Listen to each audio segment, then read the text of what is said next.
Station Sam and I had, all the names have been changed to protect innocence. What are you talking about? You'll know it, don't worry.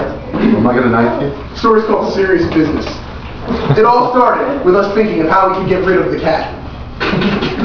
Adoption, I suggested. Not painful enough, said Mark. This cat had caused a lot of trouble. Mark was a collector of fine curtains and loved his newel posts dearly. The cat hated both. Mark did not have claws. The cat did. You know how some people make their dogs wear little boots to keep their paws warm on walks? Have you ever seen that, he asked.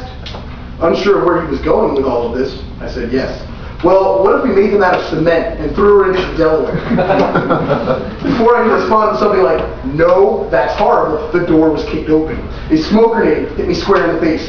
The room filled with smoke. All right, hands in the air, shouted a loud voice, rich with bass. We obliged.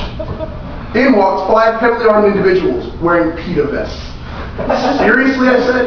Yeah, motherfucker, we got you on tape saying that shit. You're totally screwed, said the tallest member of the group. He had roughly 10 guns on his person.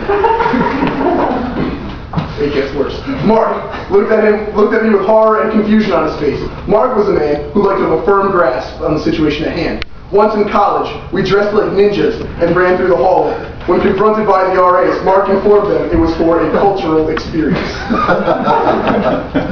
So when did people for the ethical treatment of animals get permits to carry weapons and burst into private property? The tall man pointed his gun right for Mark's heart. Wrong, PETA. Those guys are pussies. We are the protectors of the environment and accommodations of animals. Accommodations? What the hell does that mean, I asked. I was met with a pistol whipping from one of the other men. The tall man answered again. Look, we got these things secondhand, but you still can't fuck with us. He gestured to his comrades. Put them in the Odyssey. They dragged us to a Honda minivan with no license plates. They threw us in the back seat of the car and left behind 2, no doubt to reattach the door to Mark's house. The other 2 sat in the captain's seats with guns trained on our faces. Mark and I were horrified. I wanted to know where we were going, but the one with his gun pointed on me was a small man with a mole on his left cheek. Those were the sort of people who would shoot you for asking where they were being kidnapped. Instead, Mark decided to continue his trend of observation. You know, this isn't the typical sort of getaway car. The tall man shouted, shut the fuck up, and don't you get any wise ideas back there. I borrowed this car from my wife, and if you fuck up her upholstery, I'm going to be the least of your worries. Now shut up and watch The Emperor's New Groove.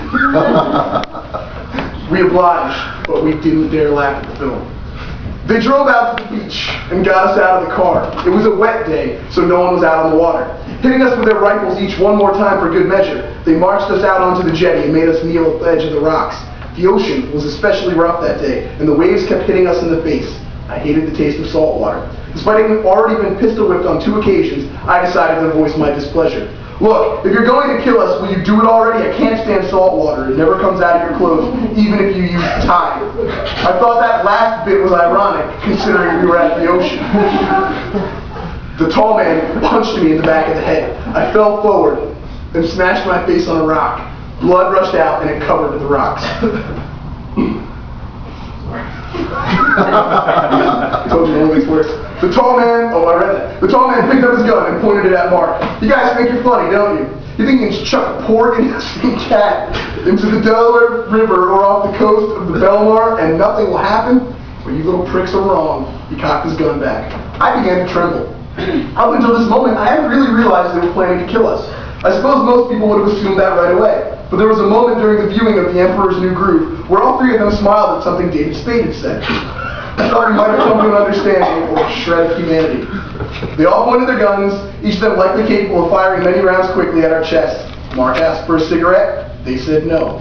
After 30 seconds of waiting, twitching their trigger fingers, and a great deal of uncomfortable sweating on the parts of Mark and me, the tall man dropped his gun, fell to a fetal position, and began to cry.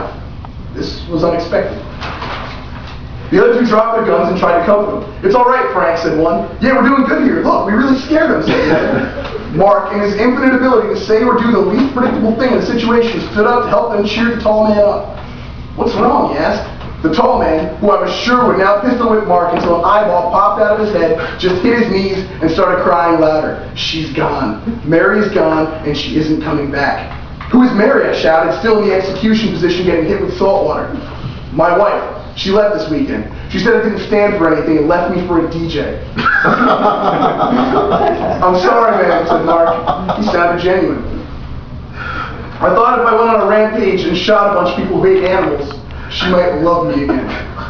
Is Mary fond of animals? I shouted. Salt water got in my eye. No, she made me give up the cat. What a bitch, Mark said. Totally, said the guy with the mole. So why didn't you shoot us? I shouted. I decided it was all right to get up and walk towards the conversation. Because those aren't real guns. We spent all that money on the smoke grenade and we only had enough to buy some Nerf guns and make them to look real. We just hope you guys have heart attacks or something and we can still look tough, said the tall man. I understand, said Mark. So do I said. I really didn't, but this was all very uncomfortable. You do? Asked the tall man. He got to his feet and wiped the snot off of his face. Thanks, guys. I'm sorry for all of this, especially the cursing. Nah, it's fine, said Mark. The three men got in the van and drove away, leaving Mark, me, and the Nerf guns on the jetty to sort out the events that had just transpired. That was strange, I said. Yeah, can you believe that? Mark asked. Should we call the police? I asked. No, I think they're actually more of a danger to themselves than others. Puts things in perspective, though, doesn't it? We started walking home. I wondered if Frank's other two friends were waiting at the house with Nerf guns. I thought about what Mark had said about this day's events, putting things in perspective for him. I wondered what he meant. I asked him. Not sure, it just seemed like the right thing to say, he said, and kicked a rock down the empty road. It had stopped raining at this point. Yeah, I guess you're right, I said, and kicked another rock. The waves were crashing against the jetty with more force, and the silence around almost seemed to be louder than the events of the day. Sometimes those things seem to make the most sense.